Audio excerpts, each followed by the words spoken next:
week 4 of The Big Dream. I want you to think about this question. What have you found to be the most effective way to teach something to someone else? Or maybe think of it another way. What's been the most effective way for you personally to learn something? This is what we're going to talk about this week in Ironmen. See, the Greek mindset would often think this way. If I can just teach you A, B, C, and D, then you'll do E. While the Hebrew mind wouldn't disagree with that intellectual premise, they were much more holistic in how they brought knowledge to bear upon a person's life to bring change. They encompassed the whole mindset. So think about this, that some of Jesus' greatest teaching wasn't in a classroom, it was on a hillside, by a lake, on the water. We're going to talk about some of that this week. But most importantly, the Hebrews had 4 words that made up their concept of learning, and all of it came within the context of a relationship. So we're going to talk about that this week in Ironman.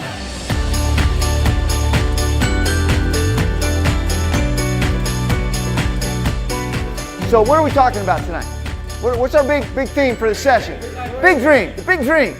And the big dream has to do with what? Just so we don't want to take it for granted. They say you need to hear something 7 times to kind of really have it. So this is the 4th time at least, week 4.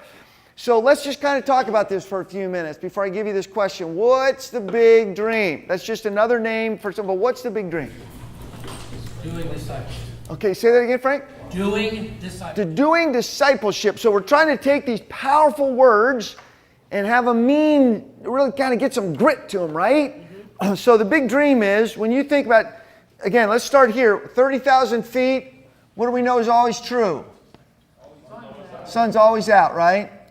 So the key is, doesn't matter what's going on ground level, when you're 30,000 feet, sun's always out. So how, again, do we keep a 30,000 foot mindset in a ground level world, right? It's hard down here, isn't it? There's some tough things going on down here. It's easy to lose perspective. We have things going on in our families. I got things going on in my family, my extended family. We got people who are sick, people that we love. We have inconveniences. We get new jobs, lose other jobs. We have all kinds of stuff going on right down here, right? This down here is going up and down and up and down and up and down and up and down, right? Yeah. But this says that literally history from creation is moving in a direction until one day, scriptures tell us that this person of Jesus, who started it all, is going to come back and he's going to make life how it actually ought to be. That how it is going to be how it ought to be. And we have some major movements in this line of history. This is obviously not a chronological map, if you will, but it's just big movements of creation. And we said creation is how life what? Ought to be. That's exactly right. People sense this. Like people know that lying and things that break relationships, everybody says, that ain't the way it ought to be. Even people who don't believe in God get this. Then the fall was what? How creation actually, how the world actually is. And we move through this. And then, God lifts up a people who are known as the people of Israel, right? The Hebrew nation. And He chooses them. And He goes to Abraham and He says, basically, out of your seed, I'm going to make a great nation. And out of you are going to come someone who's going to change the whole world. And you've been blessed to be a blessing. And out of this nation is going to come someone who's going to be called the Messiah, the Son of God, who's going to change the whole course of human history. So we go through the nation of Israel, Egypt, the prophets, and then this one, Jesus Christ, comes, and His name is Emmanuel, or what? God with us. And last week we talked about the profound power of with, right? God isn't just an idea, He's a person. He didn't show up in the mail. He came in flesh and blood. He didn't someone we just get to read about. He was somebody people could actually touch. And in the person of Jesus Christ, right? We said we gave this as another name for it. In His life, death, and resurrection, He was here for 33 years, and then He goes back. That lifetime was called what? D-Day. Do you guys remember that? Again, we're just used as an illustration. D-Day was June 6, 1944. It was said back in the history of time that basically World War II was won that day. Had there been no D-Day, there would have been no ultimate victory day a year later, right? You with me? So Jesus Christ lives. During this period of time, He develops a team. They called the team what? Started with a D. Disciples. That's a big religious word, isn't it? We are trying to unpack this word so it makes street sense. I would say that there are people that you work with that are disciples of something. They just don't know what it is because nobody's ever asked them the question. A disciple just means what? We know what the word really means?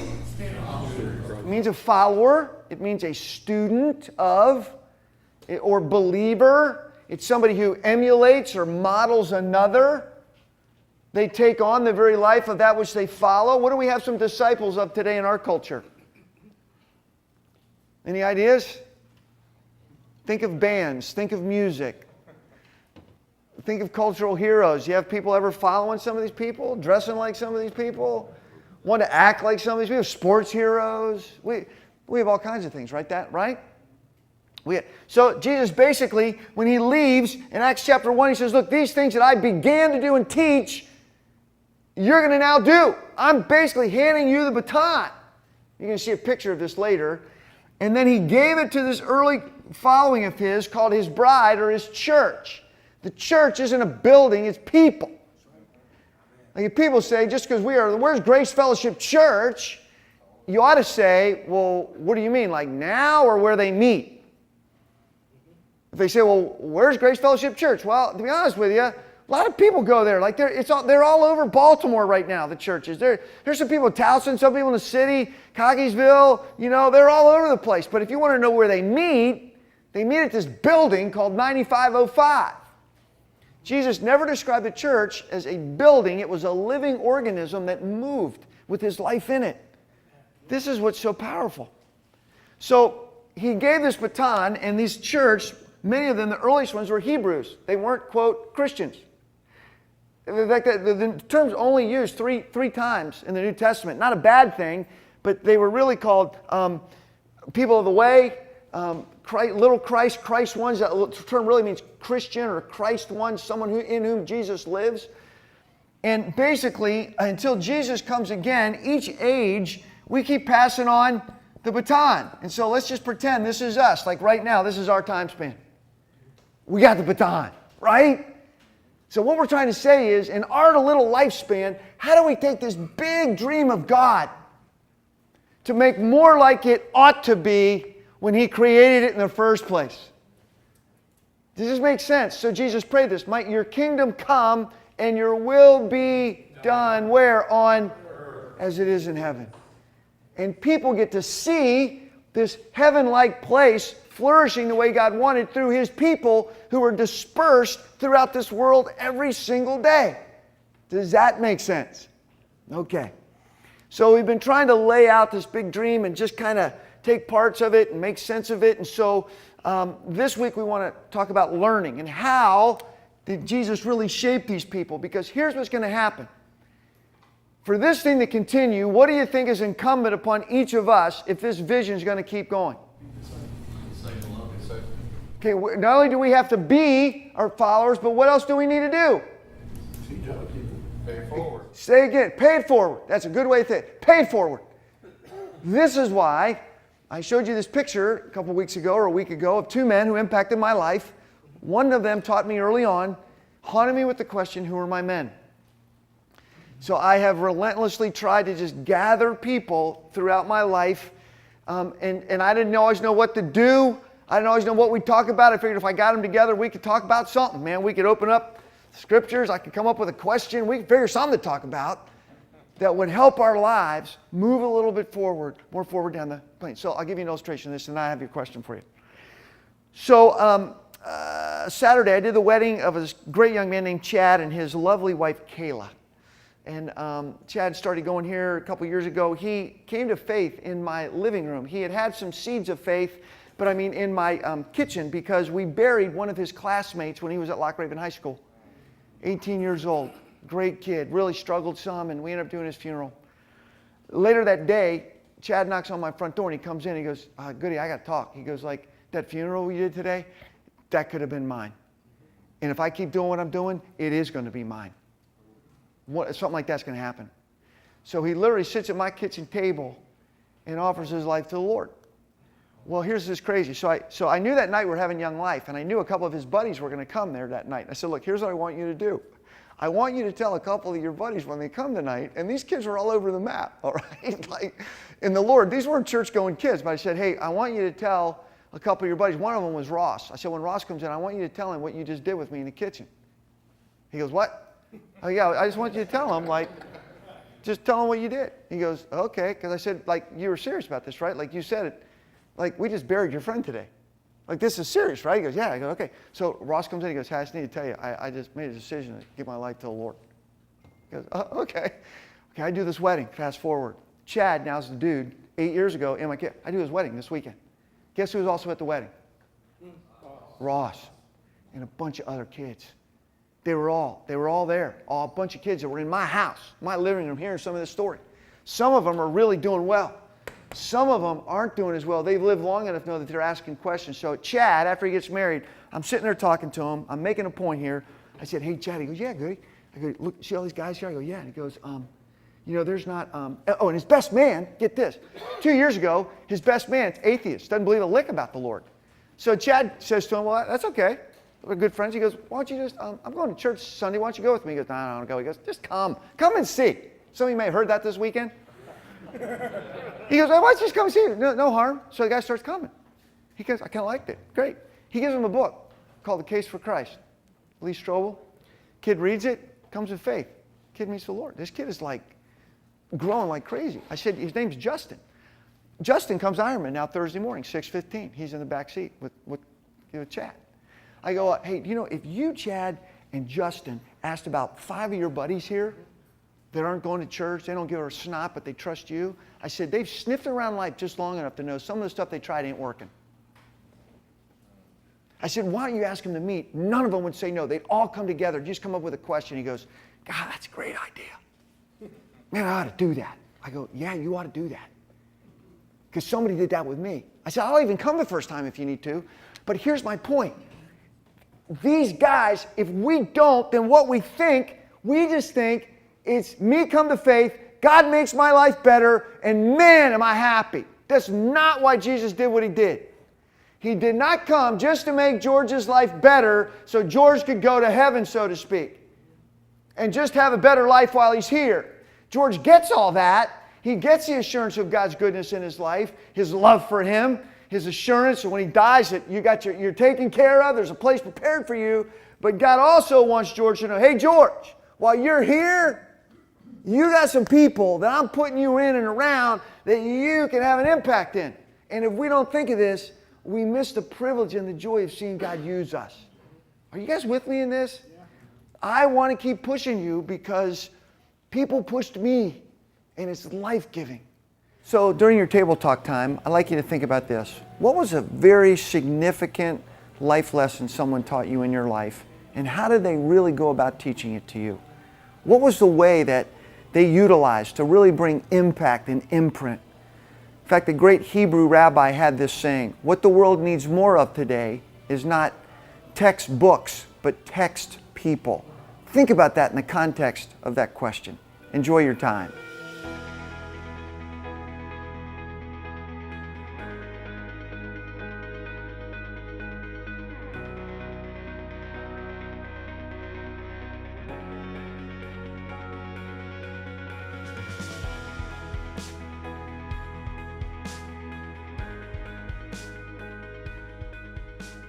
There's a real difference between a Hebrew way of learning and a Greek way of learning, and it's significant, all right? And I just need you to know, which one do you think that we have been raised in and have learned the most from just without even knowing it? Anybody? Greek. And here's what I want to tell you.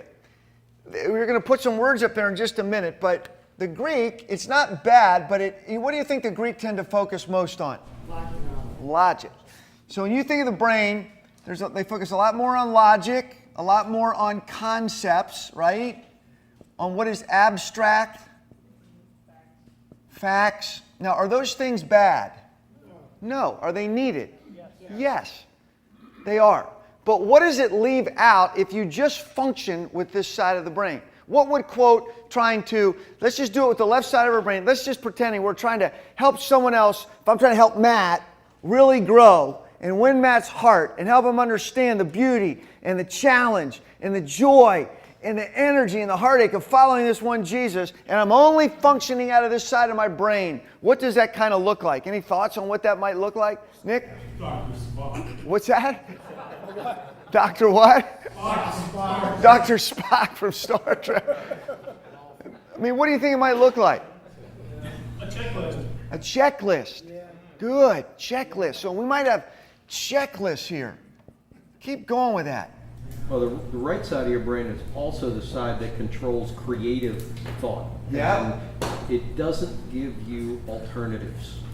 You know, if things don't follow the list, you don't know how to handle it if Right. you're all on the left side. Yeah. The right side gives you alternatives, ways around things. So we're going to, thank you. We're going to talk about, that's so good, Joel. Thank you. And so you think in terms of programs, right? Non-relational. It's not real relational. It's highly informational. It's kind of like if I can teach Bert A, and then I teach him B, remember, and then I teach him C, Bert will then do what? Do you guys really think that's true? No. James K. Smith in his book, You Are What You Love, says this: we treat people like they're brains on a stick, thinking that people think their way through life. His premise is we don't think our way through life. We actually desire our way through life. We actually go after what we want and what we love. This is why the malls are genius. You guys, we go into these places every Christmas. They're going to light that place up. They're going to be people spending money on things they don't have money for. They know they don't have money. They know somebody's not going to need it after they buy it.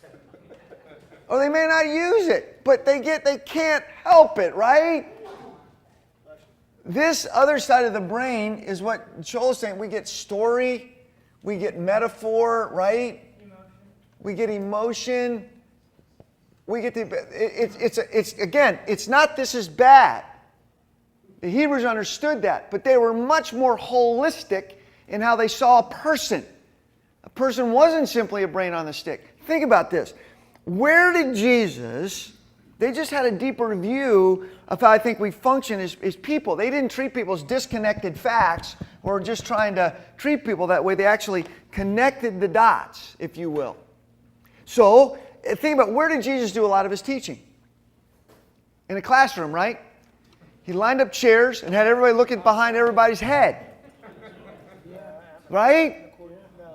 Like, where did they go? Where did he do a lot of his teaching? The hillsides, keep going. Water.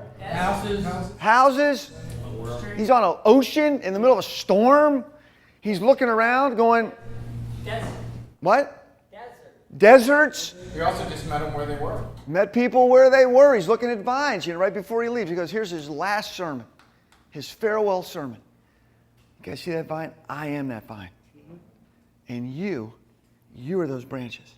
See, if you remain in me, I will remain in you. No branch can bear fruit by itself. It's got to stay in the vine. Now, they're looking at that. Do you think they got that? Look, I'm the vine, you're the branches. He who remains in me and I in him bears much fruit. Apart from me, you guys, you can't do anything. Nothing. This isn't sitting in a classroom. They get this. They're learning these kinds of things. This is why, see, even for a Greek mind, believing was more of a creed. For a Hebrew, belief was a verb. Belief was something you did, not something you just thought about. In fact, they would say you believe it when you do it. See, that's why James said faith without what? Is what? Dead. James wasn't saying works save you. He's just saying if the faith that saves you doesn't get to your feet, you might really need to think about how deep's the faith. John in 1 John 2 says this: for those of us who say we love Jesus, we need to walk as he actually walked.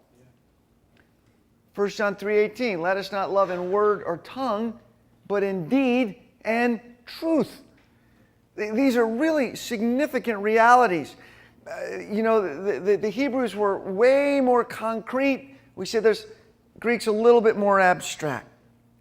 Hebrew thought way more about doing and emotion, where the Greeks thought way more about thinking and more that kind of just the mind games that we would go. Now again, all of these are important. I will tell you this, with the generation now that they've often called the millennial generation, they've done some research, and I tell you a book, if you guys have any interest in this, it's a tremendous book. It's called The New Copernicans by John David Seal, S-E-E-L. It's a tremendous read. And one of the things that he talks about is this generation lives in, if you will, in a different frames, they call them. You don't argue people out of the frames.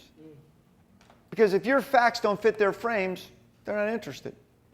You got to come up with a frame, a different kind of frame that touches it in a different kind of a way. And story and metaphor get in and begin to change frames. You don't argue people. I think, again, there was a time where our typical way of doing apologetics would just win people. And I'm not saying that doesn't help, but I'm saying if we limit it to that, with the generation of people now and here's why. People have created their own sense of reality. It's crazy, but they have. This is why we have to talk about the oughtness and the isness of life, because even then their conscience speaks to them.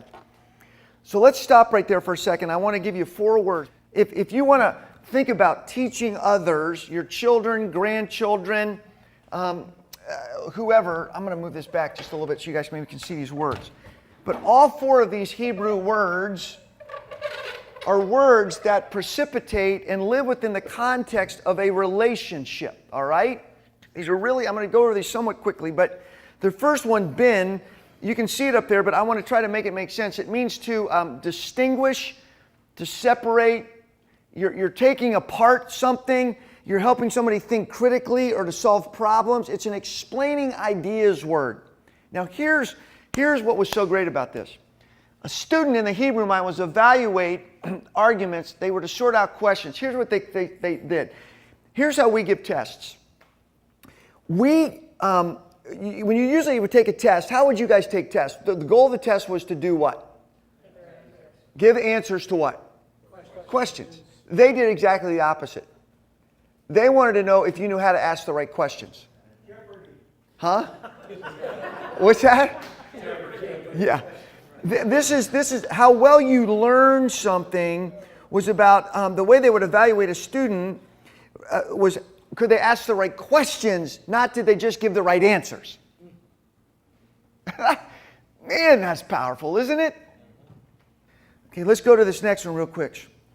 Shanan it means to sharpen or to prick or pierce or impress. It really gets at the scriptures being able to be imprinted upon the life of the learner. So let's just take a look at Mark chapter 9. This is where you can learn this, verse 33. We see this with Jesus. And again, this is Hebrews 4:12. For God's word is living and active. It's sharper than any two-edged sword. But this passage in Luke 9, just look how Jesus sharpens. He uses this unique way of teaching the truth in scriptures. Listen to this. They came to Capernaum, and when he was in the house, he asked them, what's Jesus asked them, you guys? What was a dispute among you on the road? What were you arguing about? But they kept quiet because on the way, they had been arguing about who was the greatest. Like, why didn't you just say, hey, we're just talking about who's the greatest? Sitting down, this is great. Sitting down, Jesus called the 12. Now, who were the guys talking about who was the greatest? The 12. Jesus sits down and he calls the 12. He calls a huddle. Okay? We're calling the huddle. And he said, if anyone wants to be first, he's got to be last and the servant of all. Isn't that great? And then he takes a child and had him stand among them. You talk about an object lesson.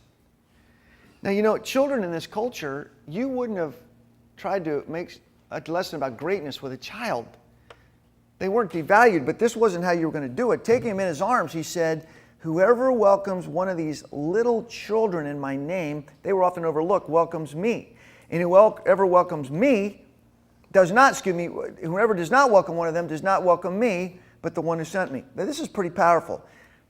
Who wants to be the greatest? What are you guys talking about? Oh. Silent. Whoever wants to be the greatest, you want to be first, got to be last, servant of all. Then he takes a kid, the one that people often overlook.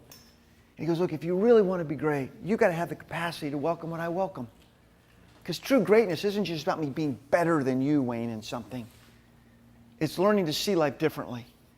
This is kind of what it's a sharpening, it's an impressing the mind by the way things get taught. This is kind of how this goes. Then we have this other word, yara. You guys will understand this one. It's what we get the word Torah from. And do you know what the word Torah means? Anybody? Law. Good. It's derived from this word. This word yarah, Y-A-R-A-H. Again, we get Torah from it. It literally meant to cast or to throw or to shoot arrows. It was, the teacher was actually shooting something for a specific reason to guide it towards a goal or a target with precision. It's like, I want to teach, and this is going to be a precise strike if I can get it there. You know what I mean? This is why Psalm 119, verses 9 and 11 say this: how can a young man keep his way pure? I keep it according to your word. See, I've laid up your word in my heart that I might not sin against you. Matthew 5-7, Jesus' teachings, Matthew 5-7, we call it what? Sermon on the Mount. These are very precise teachings of Jesus. They're like arrows. They just go there. Let your yes be yes, your no be no. Whoever looks at a woman, just wham, wham, wham, wham. Wide gate, narrow gate, right? I mean, it's precision. It's right on. And again, this is about giving guidance. It's another way, but it's in the context of relationship. You can do this when there's proximity. And finally, you get this word lamad, L-A-M-A-D. This is a great little thought here, because this word, this L, is shaped like a goading stick. This is like an L in the Hebrew. Do you guys know? This is really cool. This was something, a goading stick was used. Do you guys know what it was used for? To goad. You kind of get that, right? And it's used to train something, to prod or train an ox in a direction. This is the same thing. In fact, one of the great the teachers in Israel, the term Talmud, T-A-L-M-I-D, from which we get Talmud, which was basically the accumulation of the oral teachings, the oral law that the Hebrews had. This person, this means that the teaching is going to prod. It's going to be intense. It's a training that kind of goes to another level with the rabbi. It's sort of Navy SEAL kind of implications. So here's something you guys may not know. From 3 to 10, there were schools that Hebrew boys went to. 3 to 10, 10 to 13. And then this last one's really important. We'll talk about that one in a minute. But in these two, they would learn things like about the creation story. They would learn the Shema, which is, Hear, O Israel, the Lord your God is one. They would learn the book of Leviticus and the laws of God. But after this time, pretty much you were out of school unless you got picked to go to the next level. 13 on were sort of these guys were sort of the gifted, those who really were going to continue in the school of a particular rabbi, and the rabbi would call you to be in the school. So what do you think the disciples think when Jesus comes up and he goes, hey, Peter, Andrew, eventually, come and see. You're down the road, you guys follow me. Come and follow me. Like, these boys were getting this. They were getting a specific call. Now, this is not the A-team. We wouldn't look at all these guys like, we got tax collectors.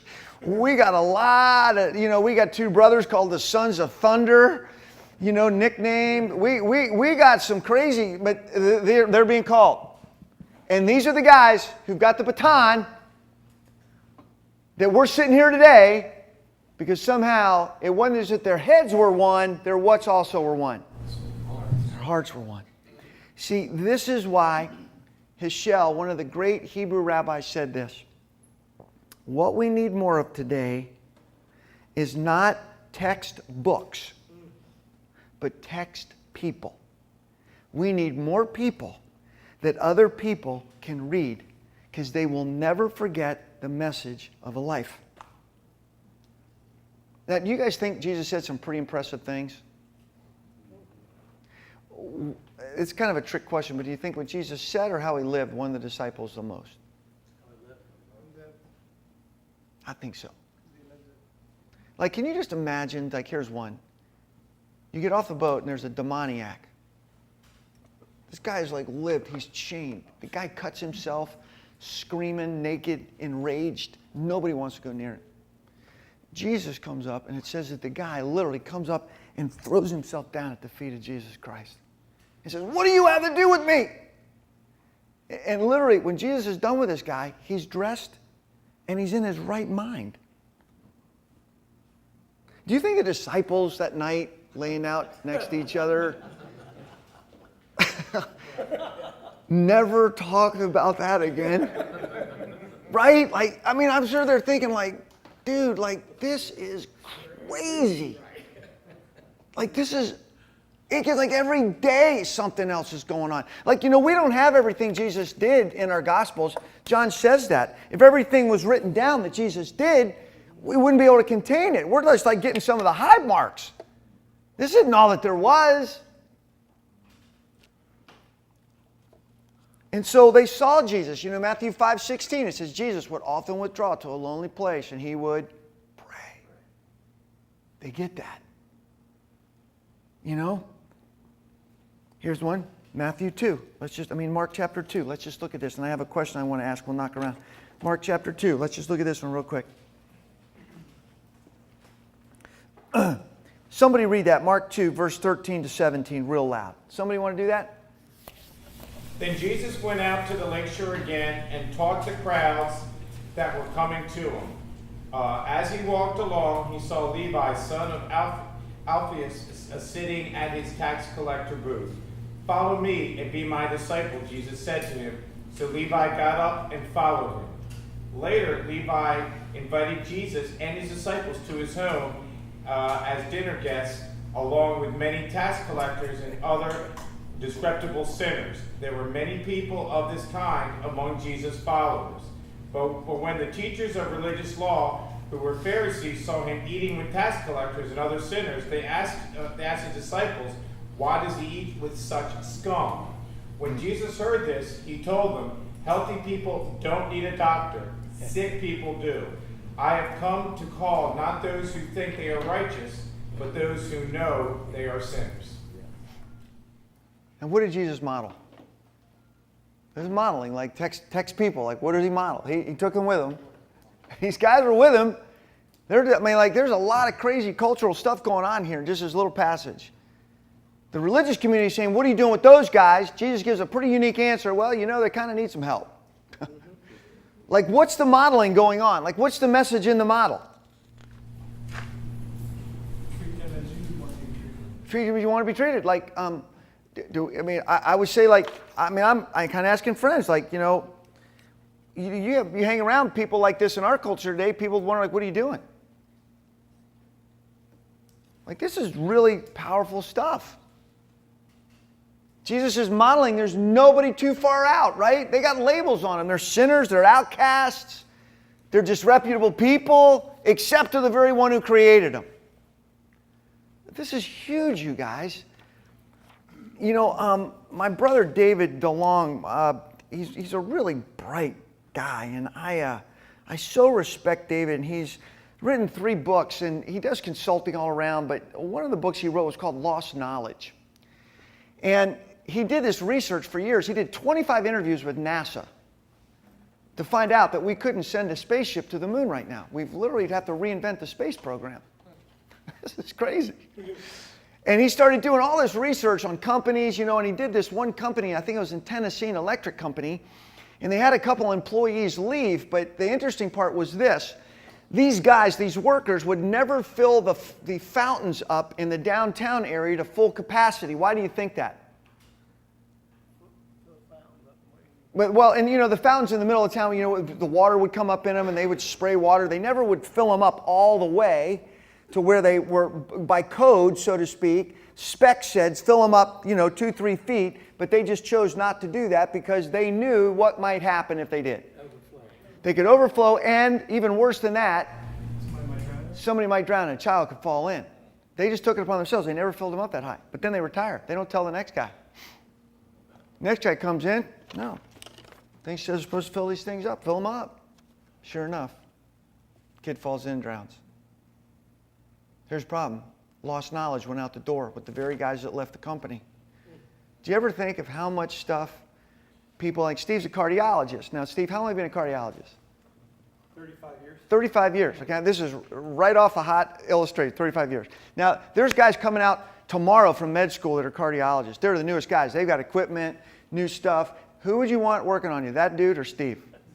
Now, you don't have to say Steve just because Steve's here.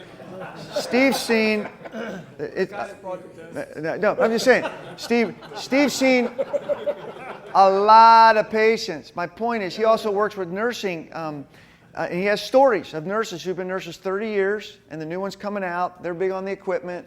They're reading the equipment. The equipment says that dude's great. The 30-year nurse goes, he's not great. I'm telling you. Do you see his ears? He's not great. Don't believe the equipment. Something's wrong with that guy. See, and when that nurse leaves, that goes out the door unless that nurse teaches Miss Smarty Pants what's going on, and she has to learn. Do you see what I'm saying? Yeah. This is why we pass this stuff on. It doesn't just get translated. This happens in companies. It happens in families. It happens in colleges. There are certain people, when they leave companies, when they leave, if they don't mentor the next dude, I'm not talking about book knowledge. I'm talking about stuff you're never going to learn in a book. But it's probably more important information. You know, I'm telling you, there's just things that because you've been there, you've done it, right? Yeah. So here's what I want to encourage you guys with. A number of years ago, I went down to Southern PG County when I first went on Young Life staff. I didn't think I could even go on Young Life staff. I said no 3 times until I finally went. They sent me down to the southern part of Prince George's County, very racially mixed community, African American, high Filipino population and white. And so I go down there. Hardly anybody was involved in Young Life, just a few folks. And here was my day. Okay, you ready? I'm graduating from college. I get up in the morning. I go to high school. Literally the name of the high school I'm starting a Young Life work there is called Friendly High School. Oxon Hill was near there, but literally it's called Friendly High School. So I go to Friendly High School. I'm out of high school. I've graduated high school, but I go up in the morning and I'm acting like I'm at Friendly High School. I park my car in the parking lot and I go up and I'm just hanging out meeting kids. They don't know me from Adam and I don't know them. And then I get back in my car when everybody else, bell rings, they go to class. I met the principal. I got the approval to hang around those days. Couldn't do it now, but I could then. And then I'd go home and I'd study for an hour and a half and I literally couldn't even call any meetings because I didn't have anybody that I knew to call a meeting to have with. So I'm literally kind of waiting until lunch so I can go back up there. Lunch, I go back up, 11:30 to 1, and then I drive down the street to 7-Eleven and park my van, and I have something to drink, eat some crackers, wait until school lets out at 2:30, and I drive back up to the school, and I'm just hanging out. I don't know what to do. I'm like, my gosh, this is weird. Like, I've got a college degree, and what do I do, Lord? And I didn't know, so I said, Lord, here's what I'm going to do. I'm going to read the Gospel of Mark. Because, Lord, I got to figure out what to do. And I didn't read to try to have Jesus learn all the theological things Jesus did. What I read for was this. How did you encounter people? What did you do with people? Because I'm going to write that down and I'm going to go do that with a bunch of kids because I don't know what to do. So I just noticed things Jesus did with people. And I wrote those down. And I literally would go up and I would do what he tried to do. I'm just telling you, just what he did. With this goal of taking this vision further, okay? 2 months goes by, I finally meet a group of kids. Met 1 or 2 that had a heart for God, and we began this little group to grow. And now I'm trying to say, what would it be like to impact your high school? So they got some ideas. We're just doing this, you guys. Like, I got no playbook other than this. And so we decided, well, let's have a meeting at, Dude's house, Greg's house. And so we did. A little Young Life Club. I'll never forget the first week, 5 of 7, nobody's there. 4 or 5 kids. 7 o'clock, we got 7. It's not going to be fun yet either. 7:05, we got about 20. 7:10, we got 60 kids. Wow. I am like coming undone. I'm like, Lord, it works. What you did works. And then I'll never forget this. The next year we started a Young Life Club at Oxon Hill High School. And there are kids that Betsy, my wife, because I'm not a Facebooker, she still Facebooks these kids. They're following the Lord later. Even right now, they're following the Lord 40 years later. This isn't me. Now here's the other thing. Do you think I learned some things during the 40 years of doing this thing with kids? I don't mean this arrogantly. Do you think I did? Now, here's the deal. What if I don't pass that along to somebody else and I just fade away? It's a waste, isn't it? That's true for you. Do you know that, Paul? If you fade away without giving away what you know, it's a waste. Dan, you know that's true about you, right? Kermit, you know that's true about you, right, brother? You know this is true. I could go to every man in this room. And here's the tragedy. No man has ever looked at you and said that to you. No other man has ever looked at you and said, Doug, I love you too much. I'm not letting you off the hook, because nobody let me off the hook. There's too much good in you, man, for it to stay in you, brother. You can't do that. And if I have to be the first, I want to say to you guys, dadgummit, there's a lot of power in this room, man. For your kids, don't just assume it's going to happen. You got to intentionalize some of this. Jesus didn't say, okay, whoever wants to do this, that'd be great. I'll be over here on the rock waiting for you. No. Game on. This had to get done. There was no plan B. This is why I gave you guys that little thing right here, you know, about from Elton Trueblood, this little thing. You didn't get one, get one. He banked it all on this little fellowship, this crazy fellowship that he was teaching how to love. Does this make sense, you guys? If you don't know, pray. Ask the Lord. Say, Lord, give me eyes to see who a person might be. Up my game with my own kids a little bit in a fun way. Do things with them. My greatest conversations with my children about the Lord were not when I planned to do it. I'll give you an encouragement one. So these are funny stories. So I think, well, man, if I got to do something with anybody's kids, I got to do my own. So I got this big idea once. My kids are smaller. I was going to get a map from World Vision, and we were going to put the map up in one night a week. We were going to take a different part of the world and locate it. And we had this book that we could read a story about a kid from that part of the world and what was going on. I was going to, quote, disciple my family. Now, that's not bad, right? Like Jesus called some teaching meetings. This was my teaching meeting. Well, here's what I didn't think about. I had a daughter who was like 8 or 9, one who was 6, and Josh, who was 3 and couldn't sit still for 2 seconds. So I got my kids there, my wife. You know, I'm like holding shop, feeling really good about myself, you know. I got the map up. I got my book. And all of a sudden, man, we're 3 or 4 minutes into this, and it's going really well. And then Josh, I look over, like Josh is like standing on his head or something, you know, or doing something crazy. And then one of the sisters starts laughing, the other starts laughing, and then I realize I'm getting mad. No, I'm really starting to get angry. I go, hey, Josh, stop, you know. But he goes, stop. And then he does something else, and they're laughing again. And then now I'm yelling at my kids. I'm angry. Like, you guys, like, this is really serious. And after a while, when it's over, like, nobody's enjoyed themselves, especially me. I've hated it. And then I'm thinking, this went on, I did this 2 or 3 times, and I'm thinking, we're not doing this. Like, if this is what it means to communicate the goodness of God and His heart for the world, I'm destroying that by my methodology. Now, again, we tried some other things. We tried everything that worked with our kids along the way, but I'm telling you, my greatest personal conversations with my kids were, A, when they wanted to have them, we had to be awake. You know, like, okay. 2, it was along the way. It was amazing on drives here and there. 3, when life happened. When life happened. It was like those great moments. Like, here's a perfect illustration. So, Jessica, one of my daughters, we were in high school. I was working with some of her buddies, her boys that were friends of hers. And none of these guys knew the Lord. And they'd come over every week, 6 of them. They called themselves the 6-pack. That ought to give you a little feel. And myself and another guy were doing work with it. These fun stories, aren't they? I'm just trying to give you illustrations of this, and I have one more. And so we're sitting there. So she didn't know this, but one of the guys used our phone when they were waiting for dinner to come, and I picked up the other end from another room. I didn't know he was on it, but I'm listening, and he's ordering drugs using my phone, you know? And I'm going like, I'm just listening. I go, okay. And I told Jessica, I said, hey, Jess, yeah, you might want to leave. Why? I go, it's going to get pretty confrontive in here in just a little bit. You may want to leave. She goes, okay. And so she leaves. So I told my other guy leader that was with me the story, what went on. And I said, here's what we're going to do at dinner, you know, because we were talking about friendship. So I set these dudes up. Like, this is a Jesus. Like, who's talking about the greatest moment, you know? So we're sitting there. I said, hey, guys, like, we're friends, right? Oh, yeah, man, we're friends. I go, friends tell each other the truth, right? Oh, yeah, friends tell each other the truth. I go, well, can I ask you guys a question? They go, yeah. I go, why were you guys ordering drugs on my phone? I go, what? I go, why are you ordering drugs on my phone? Like, I just heard you say this to that guy. There's a Coke bottle on the table. The guy literally shrinks down in his seat behind the Coke bottle. And I go, hey, no. Like, I'm just asking, like, you said we're friends. I thought we were friends.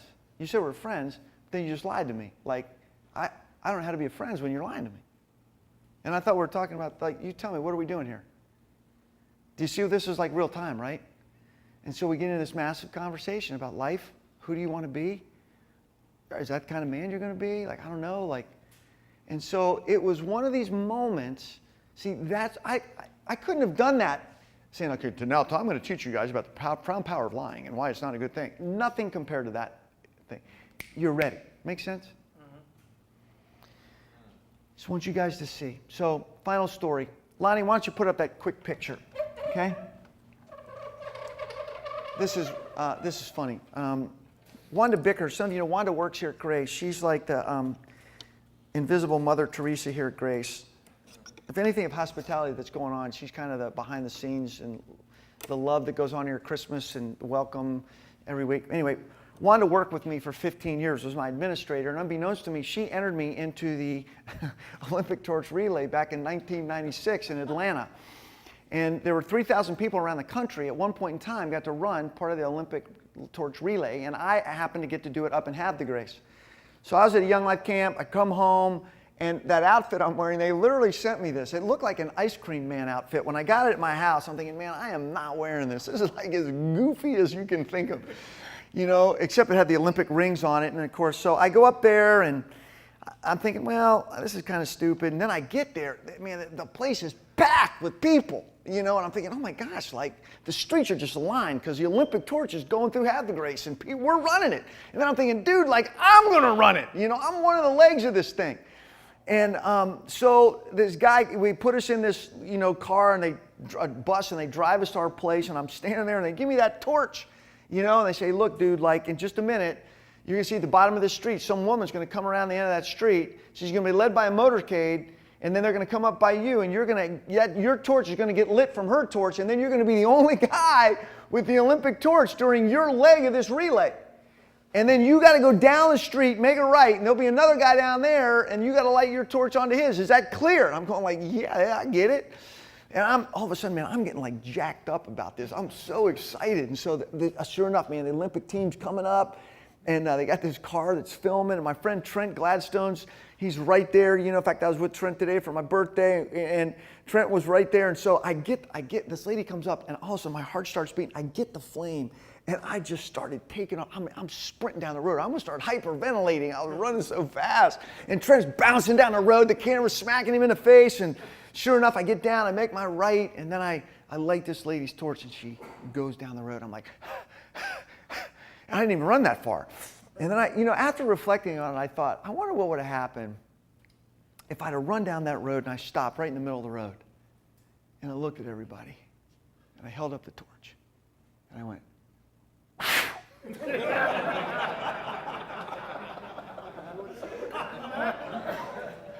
then I thought, well, that would have been funny. Maybe. I thought, I wonder if I would have gone down the road and when the guy told me to go right, if I went left. And I went into somebody's yard behind a bush and I'm just holding my torch with my flame. And the Olympic team will come up and they go, hey, dude, like you got to go down there. Like they're waiting for you down there. I go, no, man, this is my torch. This is my flame. Go get another one. I want this one. This is mine. Like, how stupid is that? I mean, the only reason I had that light was to pass it on. That's the only reason I had it. I was a leg. And literally, for a moment, I was the only person on the planet. That's crazy for me to think about with that Olympic flame. I think it was an incredible honor. It's not near the honor of having this flame.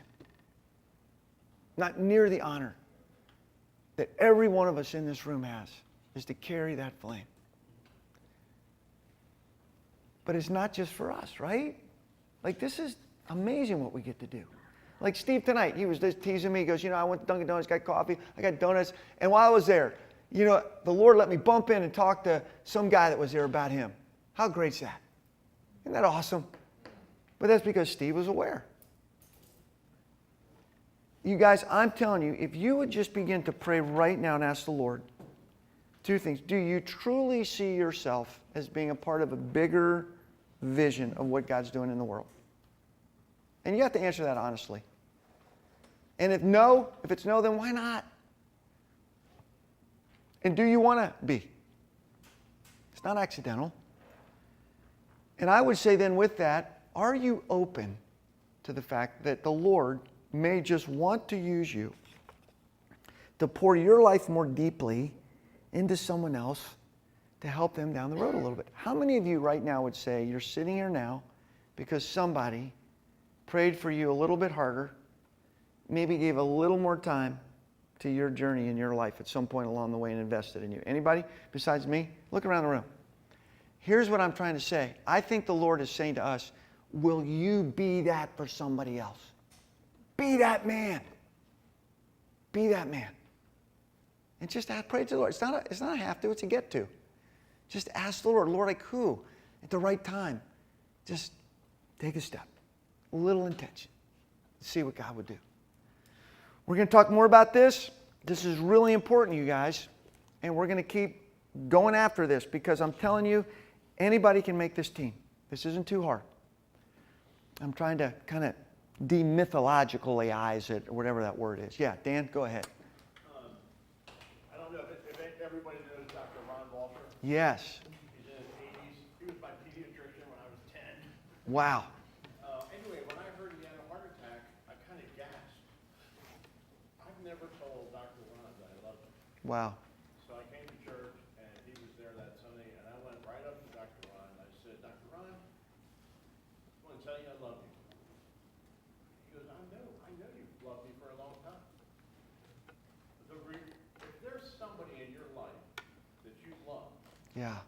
male or female, whatever, and you haven't told them, what a terrible regret that would be that you didn't have the chance to share that, and they died. Amen. And I would say, there's some guys out there that you have an opportunity to just know the joy of giving your life away to. It doesn't have to be perfect. It ain't about getting it right. These are just, we see this with our Lord all the time, you guys. And so I would encourage you, as you read the Gospels, or when you read them, or as you read them, certainly read for the things that Jesus is teaching, but don't miss how he taught those that he gave the baton to carry it on. Because it's really significant, and you can do it.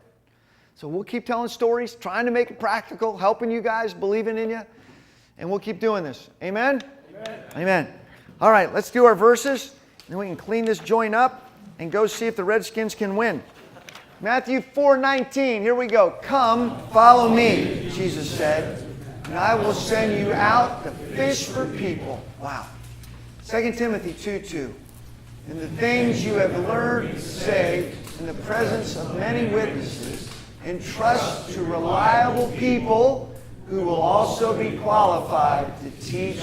That's you guys. That's you guys. Go get them. God willing, we'll see you next week.